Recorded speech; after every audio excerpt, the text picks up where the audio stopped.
Thank you so much, John Hershfield, for joining us.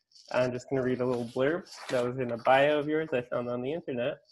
So John Hershfield, MFT, is a psychotherapist in the states of Maryland, Virginia, and California, and director of the OCD and Anxiety Center of Greater Baltimore.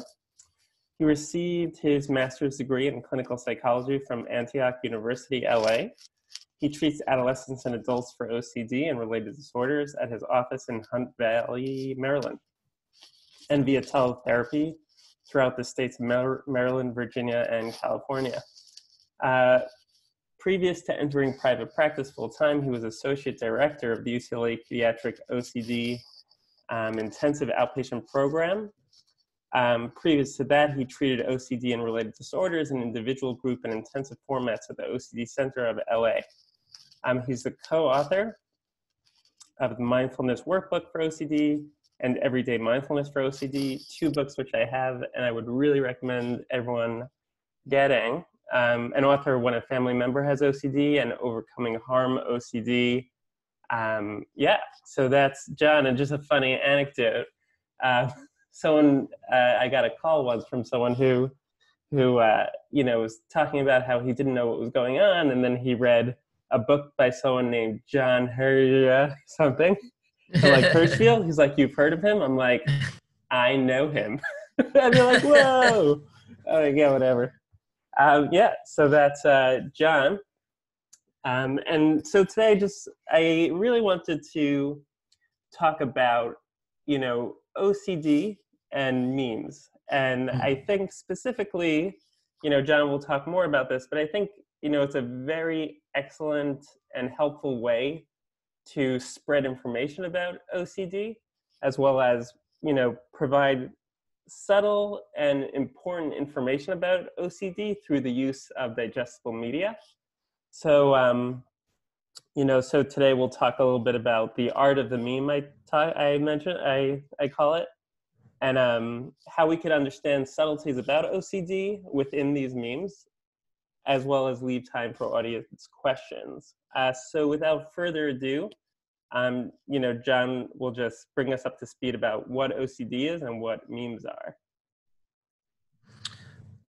Okay. Using a slide that I made. Great slide. Yeah, that's fantastic. Yeah. Well, for those of you who don't know how they ended up watching this webinar, OCD is a mental health condition. It's characterized by obsessions and compulsions, and we call it disorder because it impairs functioning or takes time or interferes in enjoyment of life. Obsessions are unwanted, intrusive thoughts, images, or urges. I would say it might be helpful for some people to also understand obsessions as coming in the form of sensations or unwanted drives or ideas or stories as well. Compulsions are behaviors that we engage in to try to relieve distress associated with these obsessions. They could be physical in nature, like washing. They could be sort of abstract, like checking, or mental rituals, like thinking about things in a certain way that neutralize your distress, or they could just come in the form of avoidance or reassurance. And like I said, disorder means out of order, means more than you want. We all have obsessions, we all have compulsions, and people who have obsessive compulsive disorder have more of those 2 things that is best applied to a happy life. Yeah. Exposure and response prevention is the preferred and best understood and best researched treatment for this disorder. It involves intentionally coming in contact with the things that drive your obsessions, that bring your obsessions up and bring along with them the urge to do compulsions. Response prevention is the not doing of compulsions in that state, so you can recondition the brain to kind of recalculate its position on when I'm in the presence of this thought, I react this way, versus when I'm in the presence of this thought, I react in many different ways, including not that way. A meme, what is the definition of meme here? Element of a culture or system of behavior that may be considered to be passed from one individual to another by non-genetic means, especially imitation. Yeah, so it's really, and then the second one is a humorous image. Yeah, but they're actually related when you think about it, right? Because so it's a meme is just an idea that spreads. So, like prayer is good is like an idea that spreads from culture to culture and moves around or something like that. And it's not shared in every culture because it doesn't get spread in the same way every way. And we would call that idea a meme. And the meme in terms of social media, which is a picture with words, is really serving a similar function. Here's an example. Right. So I think this was actually the first meme that I did. And the idea behind the meme is that if we take the words out, it captures this notion of someone more powerful shutting down someone weaker before they're able to sort of get their message across, right? And that's an idea that exists around the world in different ways in different cultures. And this picture captures it. And then, of course, now we can add text to it that gives it, kind of its OCD flair. This particular one, this was actually driven by a conversation I was having with a client just about, all the different ways that this individual's OCD just scrambles to try to figure out a way around the ERP. So even when we're having success, even when we're moving forward and embracing uncertainty, there's always this, yeah, but what if, or what if it means this, or what if me just standing up to my fears means I'm just like deluding myself into not being afraid of something that I should be afraid of. And although it's not the most nuanced cognitive behavioral technique, stop it. Don't do that. Drop it. Leave it alone. Right? That is one potential approach. And that's sort of what I'm reflecting here, is that really this is about identifying that you're about to engage in a ritual, especially a mental ritual, and quickly recognizing in that moment that that's what your mind is doing and abandoning it, without question, without a long-winded rationalization or explanation. But what if it's not really OCD? And nope, I'm back to the present moment. I'm not going to that mental space. Yeah, I really one think strategy to help with it. Yeah, this one really nails that. I'm curious, like, if you could talk briefly just about what the process of meme making is. Like, how do you go from like idea to actually making it? And also, like, what kind of effect has it had, or like kind of feedback you've gotten? I find this really kind of interesting and fun and confusing, because I've gotten a lot of positive feedback about my memes, and I'm not really sure how I started doing it. And I think I had just started an Instagram account because all of my younger clients were using Instagram, kind of making fun of me for being on Facebook. I'll try this great thing. Oh yeah. Now I'm on this thing that's basically Facebook, but with less features. But that's cool. And I saw a lot of other memes out there, and things that make me laugh, and I like to laugh. And I think laughter and humor, finding the humor in the absurd, is a big part of understanding how to relate to OCD. And pretty much I come by the memes in a few different ways. One is I might go to a website, like a meme generator website, and just, if I'm bored and I'm trying to pass the time, just click on random until I see an image that inspires me to think of something that I think is worth saying. And then I'll create what I think is worth saying based on that image that just happened to strike me in the right moment. So it's almost like a video game for me. This one in particular that we're looking at now, I had seen this meme in different places with different content, and in my conversation with my client realized that I was trying to encourage this individual to do the same thing. So it brought to mind the meme. I was like, it's kind of like, when Batman slaps Robin, and they didn't know what I was talking about. So then I went and I found the picture and made it happen. That's awesome. Sometimes the memes are just, I'm thinking about something, or I've been watching a show that's popular, or I saw a movie, like Back to the Future or something I hadn't seen in a while, and it's just sort of on my mind, and then it occurs to me, oh, I'd like to make a meme about that. It feels good to relate to this image. And so I'll look up the image and just wait for an idea to come. So varying degrees of thought go into it. And a lot of it is also just based on something that I might be going through at the time. So this one's based on a client interaction, but a lot of them are me kind of navigating some issue that might be vaguely related to my own experience of OCD. And I'm thinking, well, it's kind of like this and it's kind of like that. And then it's like, ding, I should make a meme about this. Yeah. And look for the picture that kind of represents what I'm thinking. I think what's really also cool about memes is I think it's a really good springboard for conversation about subtle things within exposure and response prevention, because there are a lot of subtleties I feel like that get missed potentially by people who just started doing exposure and response prevention. And I think there's a particularly interesting point in this one, is like the difference between thought stopping, right, from like trying to stop obsessions, and the difference between that and compulsion, like, or rumination stopping. And wondering if you could talk a little bit about that difference. And I think that's like a big misunderstanding in treating OCD, is to know that difference. Yeah, absolutely. Obsessions are objects of attention that arise in consciousness that you are conditioned to label as not wanted. I don't want them there. So it's kind of like you're looking at a sky full of clouds, and then there's one particular cloud that looks imposing or ugly or dark, and you're like, that shouldn't be Or there. phallic. And there's the yes, the exactly. phallic clouds are the worst. They're everywhere. And thinking like, oh man, I wish I had more control over this. And of course you don't. But most people don't spend a lot of time, yelling at the sky, but they do try this in their mind. Like, don't think that. So we need to understand is that we have really no say in what thoughts arise. Our job is to watch the screen and see what shows up. And maybe a thought that doesn't represent you well or doesn't represent what you want will show up. Then there's this thing called thinking, which, it ends in ing for a reason, like walking, sleeping, eating. It's something that you do. So thinking is something that you do with your thoughts, problem solving, trying to be certain about them, trying to organize them in your mind where you want them. So the idea is that you are engaging with the thought with some end in sight. You're trying to act on the thought in some way with your mind. So that's called thinking.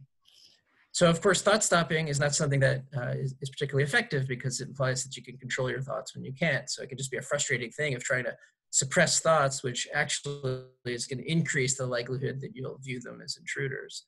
Whereas recognizing that you're thinking and then making a choice to abandon that project for some other way of using your attention, that's not thought stopping, that's ritual stopping. If thinking is the ritual, it's stopping doing that. Yes, I think that's so important to know. So I think this like goes along that same line of like how sometimes individuals take the kind of the material of exposure and response prevention therapy, and then it comes up in their compulsive thinking. So I think this one like really nailed it. And I think this one's also about psychological flexibility. I mean, at some point, you can come up with an argument, or that your OCD can come up with an argument that justifies being concerned about whatever it is that you're obsessing about. Most of the things that people obsess about, on the face of them, are not irrational things to find disturbing. It's the way you're relating to it that's causing all the dysfunction. So, people don't want to get sick, and they don't like the idea that they could wake up and their identity could be changed. They don't like the idea that society could reject them for some moral error or something like that. It's reasonable to not like that. It's just if you don't have OCD, it's a lot of like, I don't like that, moving along, as opposed to really trying to get certain about it.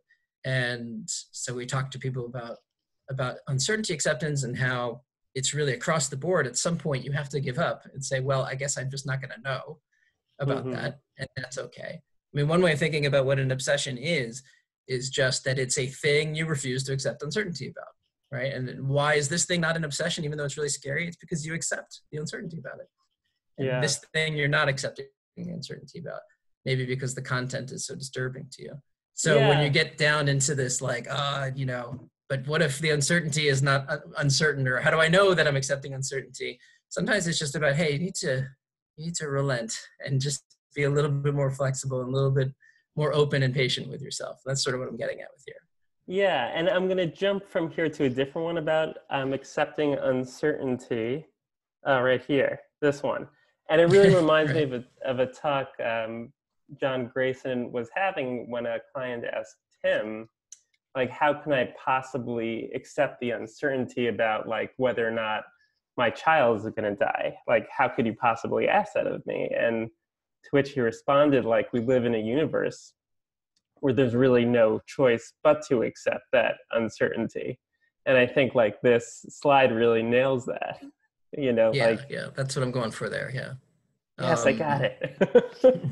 Yeah. And I think it's reasonable to say, but even that, like, how could I possibly, because I think people confuse accepting uncertainty with being okay with something, which is still kind of optional. Like, you can be okay with the fact that we all live and we all die, including children, including your own children. I mean, it's possible to get to a place where you're totally at peace with that, but it's also okay to not be at peace with that and be like, I hate that idea. I wish it weren't true. That's your prerogative. But nowhere in there is there an option to be like, and therefore I don't accept uncertainty about it, because that's the golden rule. If you've ever moved on from anything in any way, it's because you've gotten enough confidence in it that whatever is between that confidence and certainty, you're just not bothering with. Yeah, I think that's really such an important point.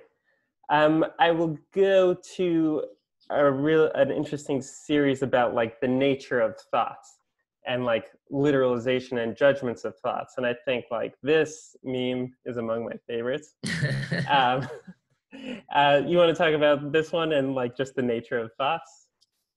Well, so this one's obviously about meditation, and a lot of the challenges that people with OCD face when they're learning to meditate is they're carrying around this idea, this meme, if you will, that people with OCD can't meditate, or that they're especially bad at meditating because their minds are so active and there's so much stuff going on.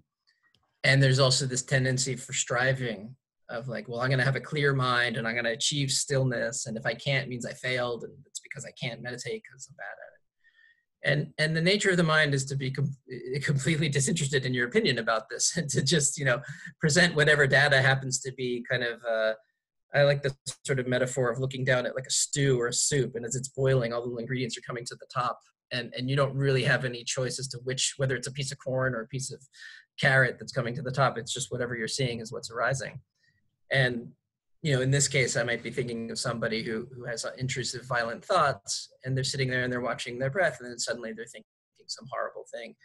And, the end game is to not look at this as a problem, but to look at this as like, oh, okay, that's what I see arising, and along with these sensations in my body and this aversion and this resistance, and then returning to your anchor as part of a reconditioning of the mind to settle and be open rather than to problem solve and engage in rituals.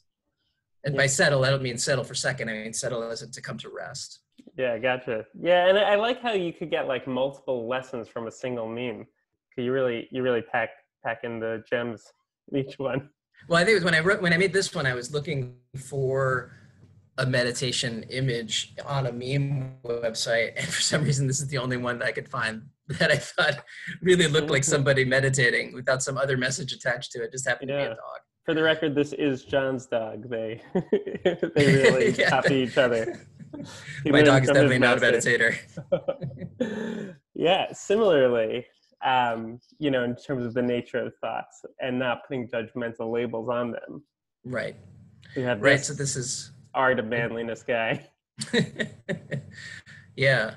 One of the things that, I really enjoy about the work that we do, Elliot, is when people come to you and they share with you a thought that they had, and they've spent a lot of time framing this thought for themselves as, really unacceptable, really strange, really something that they should be embarrassed to share, and they're only finally opening up to you because you're the therapist, and they can trust that it's not going to go everywhere.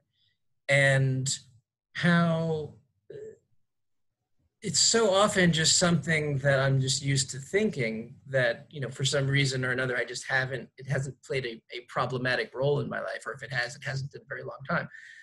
So I'm constantly being reminded that what I assume are normal thoughts are considered by other people to be abnormal, horrible, disgusting, terrible things. Yes, it's like, I had this thought about doing this or that, and it's so embarrassing. And I'm thinking, okay, so not everybody thinks the way that I think. Okay, it's just me and this client think this way, but this client thinks it's a problem, right? So, and I'm always being reminded of like, oh, and I think a lot of learning to live with OCD is letting go of this need to judge your thoughts in the, normal or not normal, sick or clean, this kind of dynamic, and instead to just do the best you can to sort of enjoy what the mind has to offer, even when it's absurd, even when it's a sick joke or like something you wouldn't say out loud.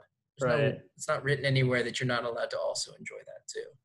Yeah, and I think that's really a wonderful license that we could give to people we work with, is that your mind could be a total sewer. And that is, you're right. And it's like how we behave is kind of something we have to own, and how we treat people is something, how, something we have to own. And like our mind could be whatever pops in, that's totally kosher. Exactly. And most people think that what they're thinking is somehow worse than what some other person is thinking, because not everybody's walking around with this pained look on their face. Right. Cool. So moving on, here's and I think this kind of brings in Reed Wilson's like idea of appreciating like the darkness of your thoughts, or appreciating the anxiety that comes up, like a total 180 on how we view our thoughts, to like getting to appreciation of the worst ones.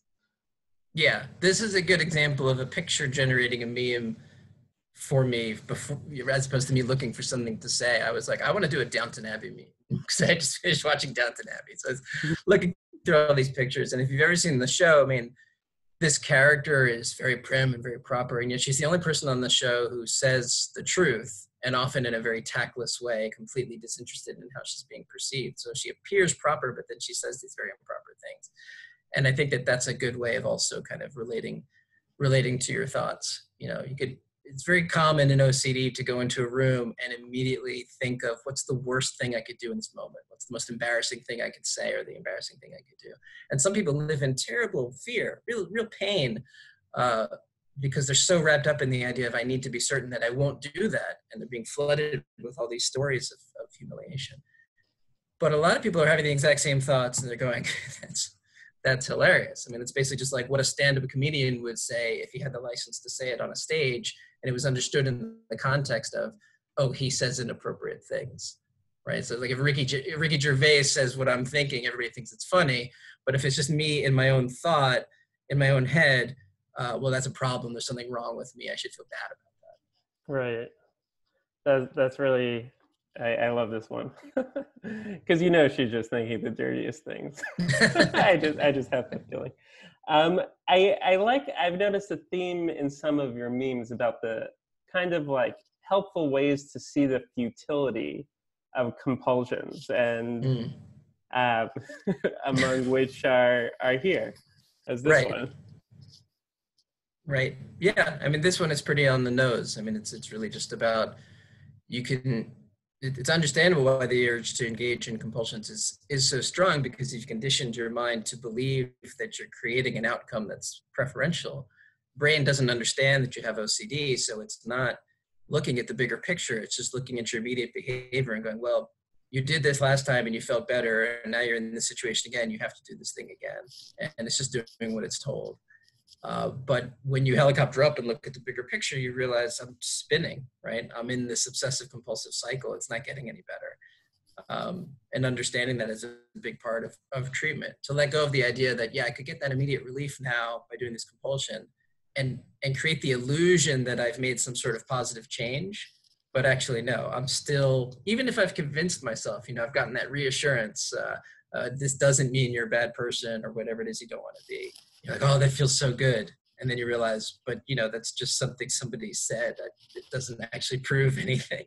You always end up in the same place. Yes, and I think that's further very well depicted in this one. Yeah, I think it was with the early ones. Yeah. Yeah, I love Office Space. And it's just like this idea, what I see in this one is kind of like we could wait there forever, right? And sometimes people have come to you after years and years of struggling with OCD, right? And it's like there's really no end to it, right? Unless you do something differently, right? And I think this kind of, he was just waiting in that basement. Yeah, and a lot of these memes are ways of externalizing the OCD, or you're creating a character that is the OCD.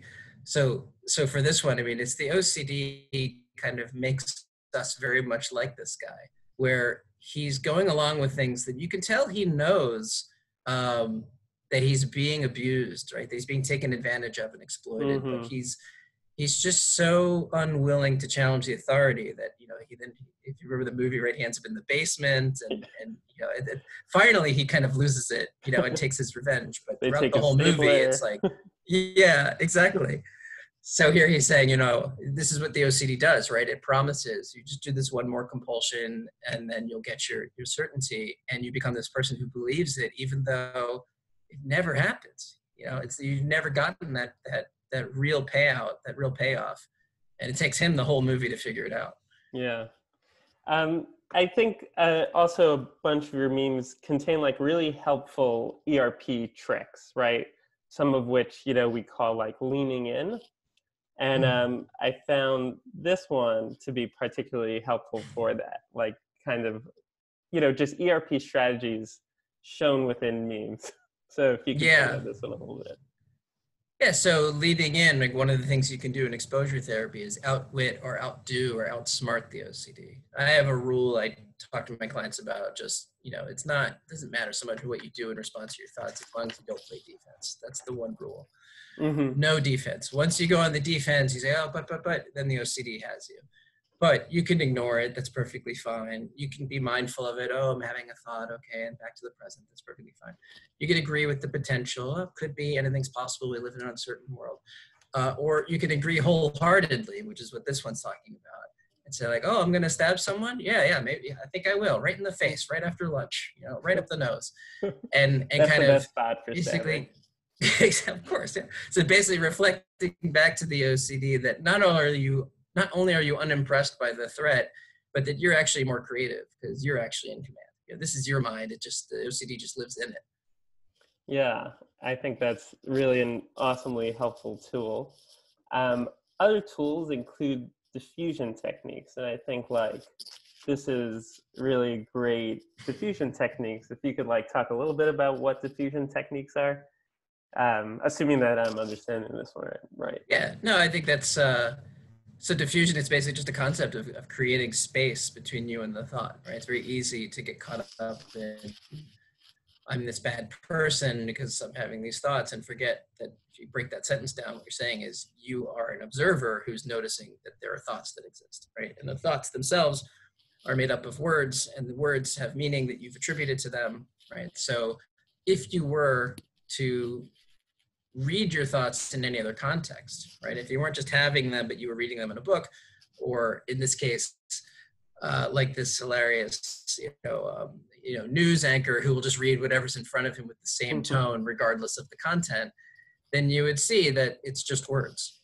And, there's a technique that I do with clients sometimes where I'll write a nominal word on a piece of paper and show it to them, and I'll say, what is this? And then they'll say the word, and I'll say, no, that's what I've written, but what is it? And they'll eventually say, oh, it's ink on a piece of paper. And then I'll write another word on another piece of paper and say, what is this? And then they'll start to get it and say, oh, that's ink on a piece of paper. And then I'll write something really triggering and awful on a piece of paper and show it to them. And you'll see them want to say that it's the thing that's on the paper, but have to admit that it's still just ink on a piece of paper. So this technique of, well, maybe you could just read out your thoughts like you would if you were, being sarcastic, or you were just reading them from a teleprompter or something like that. It would create that separation that you need to not get lost in the story. Awesome. Moving on, I wanted to discuss this one, right? And I think it's an interesting meme specifically because, on the one hand, I feel like these types of, like this could be used both as like a kind of a diffusion technique to just like separate from the thought, and it could also, I feel like, be used as a compulsion, like most of our techniques, right? Like the same, sure, right? So I'm curious if you could speak a little bit about that concept in relationship to this meme. I can imagine someone's like, is it because she's 3 feet tall, or is it because, I like it, or right? So I'm curious if you could talk a little bit about that. Definitely one of the more cognitive restructuring focused memes, that I've done. I've worked with a lot of people who, parents of young children who are just having a very difficult time with the amount of physical contact that they get from their children, and how the body responds to physical contact, and how this sometimes results in obsessive fear that they're harming their children, or that they're oriented in such a way to sexualize their children, because they're just kind of in this sensory overload by the fact that, when you have children, they're basically magnets for your groin. They're like constantly crawling all over you and punching you and leaning their head into you and things like that. And there are things that you just don't think about before you have kids. And if you have OCD and then you start to have these experiences, they can be very upsetting if you don't really understand how it works. So, what I'm reflecting here is like how many times clients have told me that they were engaging with their child and the child in some way bumped into them or applied pressure to a part of their body, and they had a physical reaction that was sort of ambiguously sexual and like confusing and disturbing to them. And they have all these theories and all this analysis that goes into it because it's very uncomfortable to just leave it at maybe there's a perfectly reasonable explanation and it's time to move on, right? And this is the perfectly reasonable explanation. Is why am I constantly being, triggered by my kid? It's like, well, that's your kid's job. And also just because of physics, Right. and it's like, it is what it is. Right. And this is sort of an appeal to just be like, maybe I'm overthinking this is really essentially what we're getting at with this meme. Yeah, and I think But you're right that it can be used compulsively and in form of like, if you're excessively like reassuring yourself or rationalizing, then that can also be creating the problem. Right, and that's what we're for, Right. to clarify those points. And I think what's really special about this meme, and I think in general, we as a field have been, talking more about OCD, particularly in the taboo forms of it, right? Things like pedophilia OCD, harm OCD. I feel like, whereas maybe even 10 years ago, it was much more understood to be an issue of contamination. And I find that this is really helpful for people to even get the sense that other people are thinking about this. Other people are worrying about their kids and, whether or not they're a pedophile. And I find that, memes like this are really helpful for that. And I'll be honest, I've had a difficult time using memes to speak to the community on some taboo subjects. I can get away with a lot when it comes to violence. Right. But sexual obsessions are really hard to put into memes on social media because Mm-hmm. if you don't already understand it really well, it's very easy to get offended or to get confused by the meaning of it. Or if it has two meanings, to assume it has the meaning that's the least charitable. Right. And the truth is, this thing that I'm doing is it kind of like everything I do, it got bigger than I intended it to. It kind of exploded into something, right? So people think of me as making these memes like it's some sort of marketing strategy. If you look at my Instagram closely, you'll realize I actually don't know how to use Instagram. Like I don't know what hashtags are for. It doesn't even have a lot of hits. I can't be bothered to even put my name on these things. I'm just playing around. But I'm also thinking about my clients, and I'm thinking about OCD, and I'm thinking about, what would help people feel heard or less alone, or remind them of the tools, or at least just remind them of their sense of humor. So when it comes to certain subjects, I mean, this is, I guess you could say, is a pedophile-themed OCD meme, but I don't have a lot in this area because I don't really have a stomach for negative feedback. When it comes to the risk taking. Yeah, we live in a culture where people can be easily canceled for things like this. And, I'm not ready to put myself out there for cancellation just yet. Yeah, so you're just living with uncertainty in a really helpful way. There's a moment before every time I hit submit that I think I've ruined my life, and I just say, screw it, it's just my life. Next on Fox, John Hershfield. That's right. All righty. Moving on, I want to talk a little bit about self-worth and OCD, right? And I find that a lot of times, not just for OCD, but a lot of disorders, it can really hurt your self-worth. And I thought this was a particularly powerful meme as it pertains to OCD and how it affects our self-worth. Yeah, absolutely. One of the ways OCD can really dominate us is by gradually chipping away at our sense of self-worth and giving us this way of conceptualizing the self where the worth has to be earned and it's sort of quantifiable and it can be taken away. It's not intrinsic. And if we're going to sort of anthropomorphize the OCD and say it's doing something to us, the thing that it's doing is creating an environment where you're not willing to consider the possibility that you would have to cope with the consequences of your fear coming true.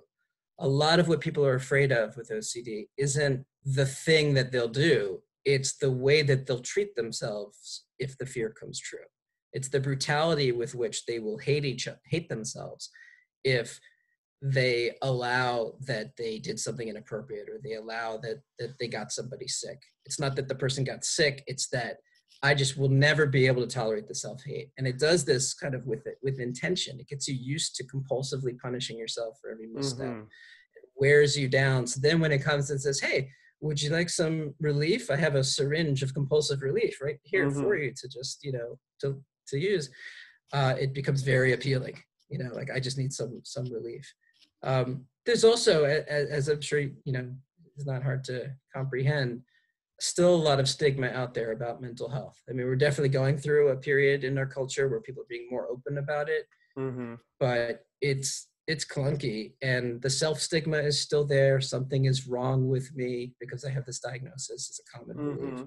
And there's still a lot of material out there where, I try very carefully. I don't know if I always succeed, but I try very carefully to make it clear that I'm using humor as a strategy to own the OCD. I'm not making fun of people with OCD. Right. And that line can be blurry because it can also, the kinds of things that we do when we have OCD can also just be objectively funny, and we might not be doing them were it not for OCD. So it really just depends if the compassion element is still there.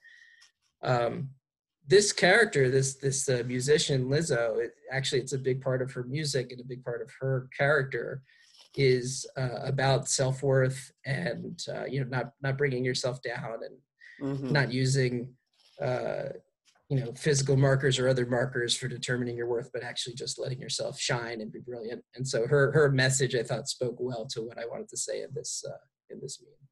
Yeah, I think you totally nailed it. And it is, in my opinion, her best song. So well done with that one.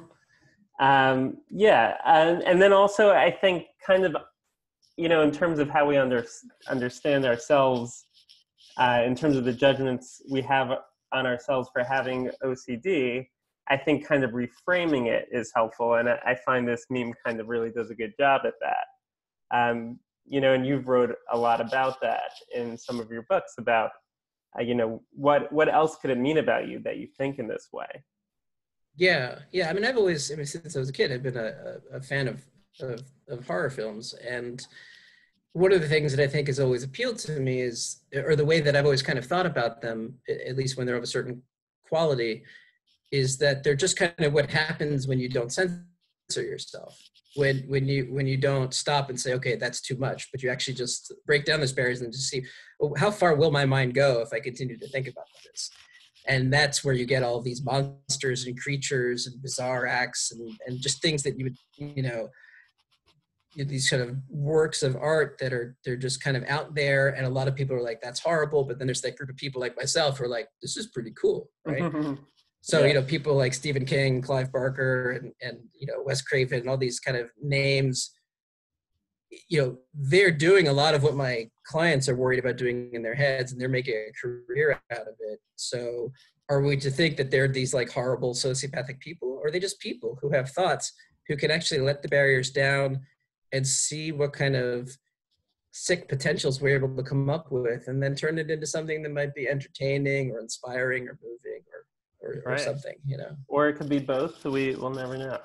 Yeah, also true. But I find in general, I don't know if you experience this, that our clients have an inherent creativity to them. They tend to be very creative, even if they're not in the arts in any way. They have a sort of way of thinking because they're sort of so aware of the content of their thoughts that they can't help but become creative. And many of them are just afraid to use that as creativity because they're so used to saying, I shouldn't think that way.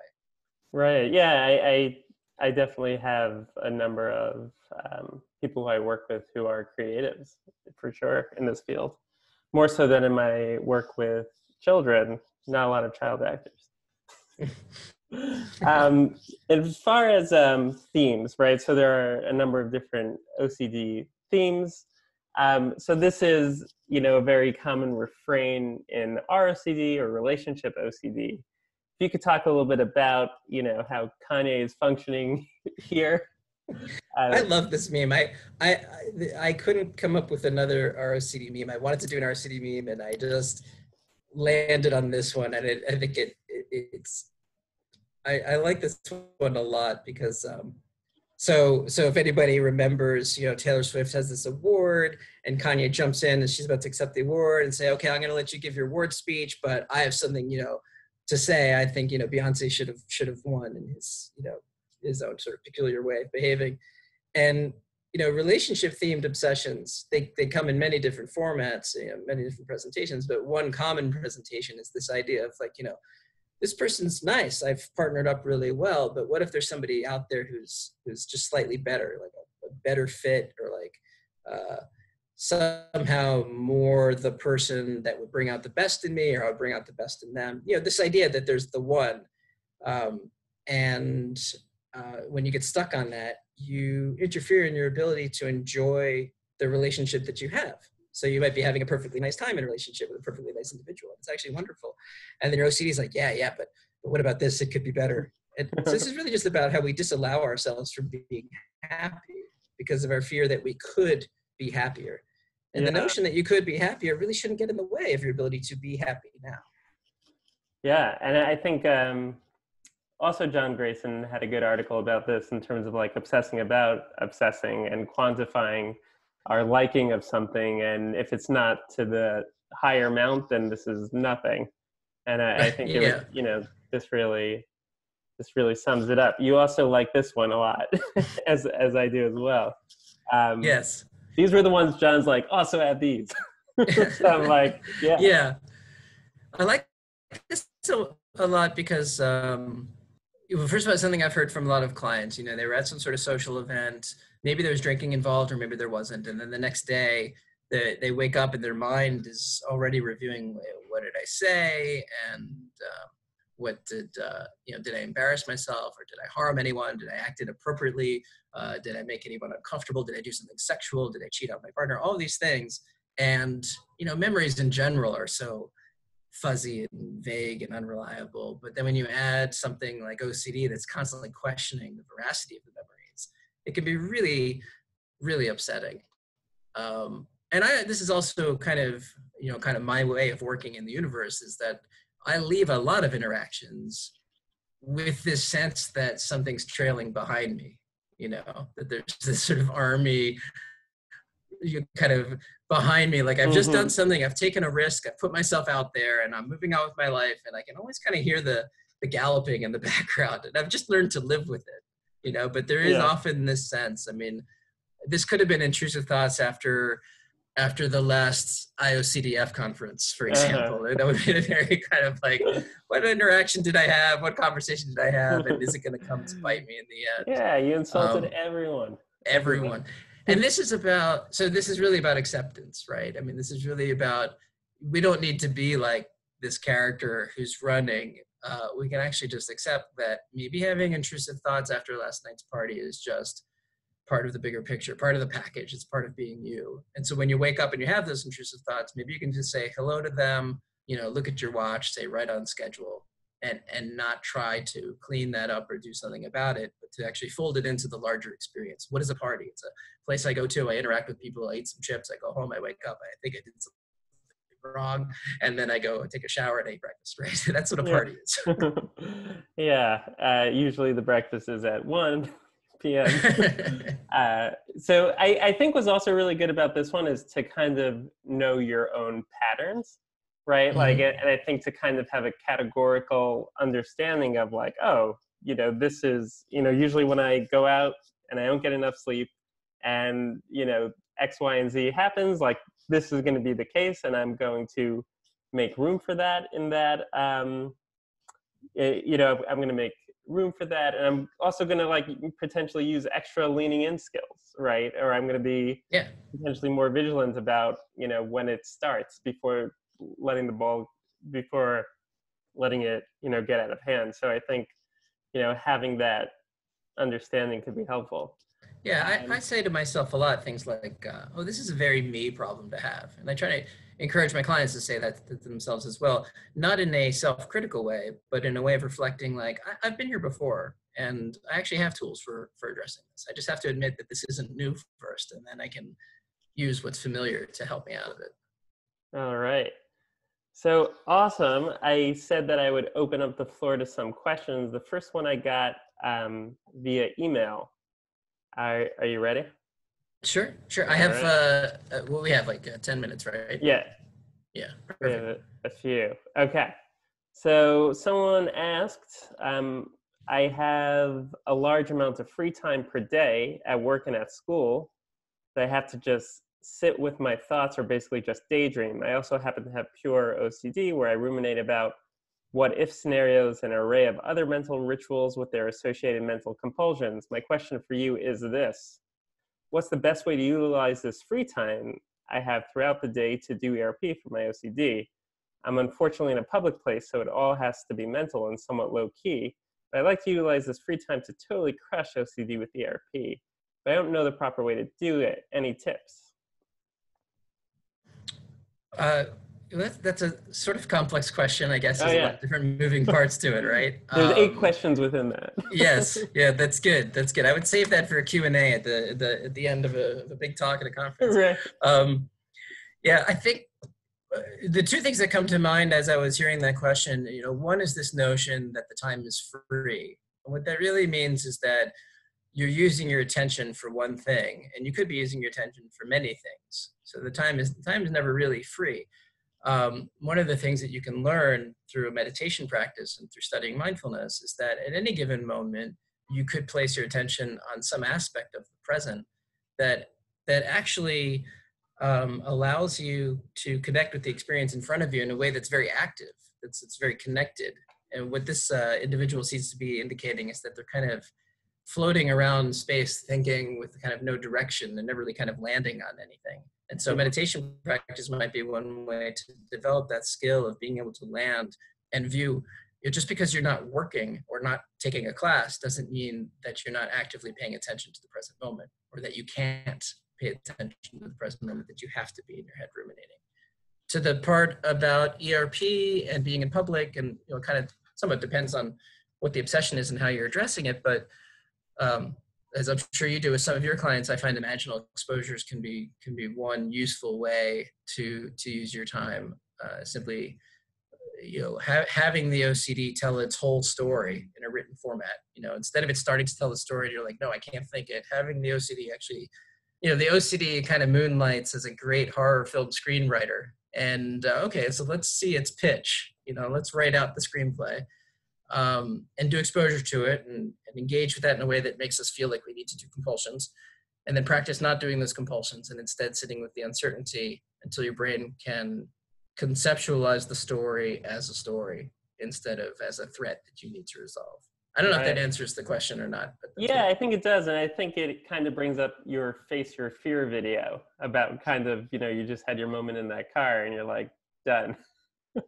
Where you just brought up something that was, just really challenging to think about. So I think that was a good example of that. Someone asks, someone's having trouble leaving home without getting reassurance, and how could you get rid of reassurance seeking?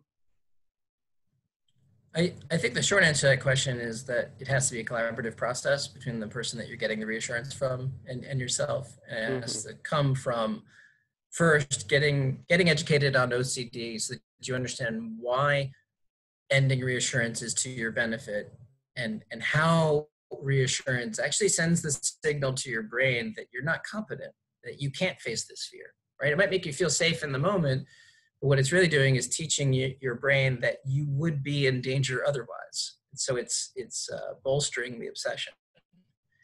Then you can educate the person who is your enabler, and you form a contract together. You say, listen, here's the situation. I need to learn how to get out of the house and how to deal with this uncertainty about all the bad things that could happen. And you've helped me by accommodating me thus far, or at least it felt that way. But now I'm understanding that I need to learn how to do it on my own. So from now on, when I ask you questions about this, this, and this, here are things I want you to tell me. It should be things like, sorry, you're struggling. That sounds like OCD. I can't answer that question. John Hershfield says I'm not allowed to answer that question. You know, Elliot Kaminetzky says I'm not allowed to answer that question. I'm going to change the topic now, or maybe there's a code word, or just anything where the person is basically reflecting that, yeah, I'm here for you. And the way in which I'm here for you is I'm not going to do this compulsion with you. I'm not going to look at your torn up hands and have you ask me for more soap and then give you more soap. I'm going to say, hey, I'm here to help you overcome your OCD.